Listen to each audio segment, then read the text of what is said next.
వచ్చేసి మా కరీంనగర్లోని ప్యారిస్ లేన్ అని ఒక వీధి ఉందండి. ప్యారిస్ లేన్ అనమాట దాని పేరు. సో అక్కడ వినాయకుడిని ప్రతి సంవత్సరము చాలా అంగరంగ వైభవంగా సెలబ్రేట్ చేస్తారు. ఈ సంవత్సరం 33 లక్షలు 30 లక్షలు సమ్ కరెన్సీతోని డెకరేషన్ చేశారండి. చాలా బాగుందండి. ఈ వీడియోని మా అపార్ట్మెంట్లో second floor aunty Bhubaneswar aunty అని ఉందన్నమాట. సో తను వెళ్ళి మనకి వీడియో షేర్ చేసింది, మా గ్రూప్లో పెట్టిందనమాట. సో మీలో చాలామంది చూసి ఉండరు కదా నా ఉద్దేశంతో ఆ వీడియో మీతోని షేర్ చేసుకుంటున్నాను. చూసారా కరెన్సీ రంగురంగుల కాగితాలు. సో ఇది తనే అండి భువనేశ్వరి ఆంటీ.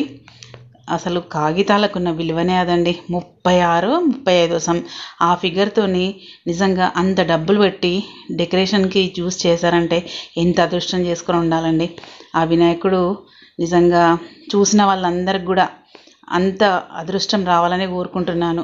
అంత సిరి సంపదలు ఇవ్వాలి, అష్టైశ్వర్యాలు ఇవ్వాలని కోరుకుంటున్నానండి. ఎలా ఉందండి?